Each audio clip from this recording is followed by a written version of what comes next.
આજરોજ અહીંયા આ શેરથા કસ્તુરીનગરના પરામાં જે ગાયને ગળાના ભાગમાં દોરડું ફસાયેલું હતું, જે વિણેલી હતી એનું વાછરડું એને કોઈએ દૂધની લાલચમાં બાંધેલું, જે ગળામાં ફાંસી જેવું થઈ ગયું હતું અને બસ અને જીવડા પડી ગયા હતા. તેના કારણે ખૂબ જ પીડાતી રીબાતી હતી, અસહ્ય વેદનાથી, જેને ગોકુળ આઠમથી તે દિવસથી 12 તારીખથી સતત સરોજી સેવા સંસ્થાન અને અહીંયાના સ્થાનિક યુવા મિત્રો તેમજ સ્થાનિક ભાઈઓ ખૂબ જ અથાગ મહેનત અને પ્રયત્નો કરતા હતા.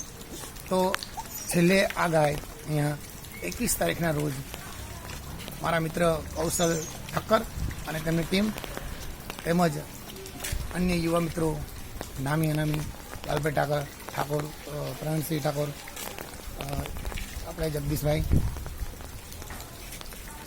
જયેશભાઈ, આવેલા મિત્રો અલ્પેશભાઈ, હાર્દિકભાઈ, નામી અનામી જે તે મિત્રો સાથ અને સહકારમાં આવેલા.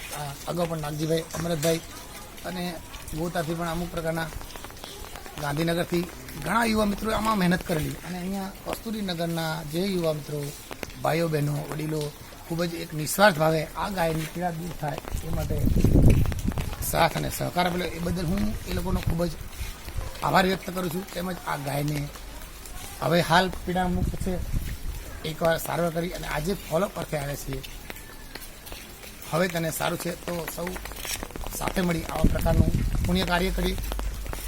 એ સાથે મારો સંદેશ છે કે માનવતામાં મહાદેવ છે, કરુણામાં કૃષ્ણ છે, દયામાં હરેક દેવ છે અને માનવતા એ જ મોટામાં મોટો ધર્મ છે. દરેક ગાય રાખવાવાળા અને આ રીતે ગાયને રખડતી ના કરો અને ગાય માતાનું આ રીતે અપમાન ના કરો, નહીં તો તમારા દિવસો બહુ ખરાબ હશે, આનું પરિણામ મહાભયંકર હશે. એટલે ગૌ માતાની રક્ષા કરો, ગૌ માતાની સેવા કરો. નિસ્વાર્થ ભાવે આવા કાર્ય કરતા તમામ એવા યુવા મિત્રોને હું ખૂબ ખૂબ આભાર માનું છું. આ સાથે હું મારી વાત પૂરી કરીશ. જય હિન્દ, જય ભારત. 2 મિનિટ.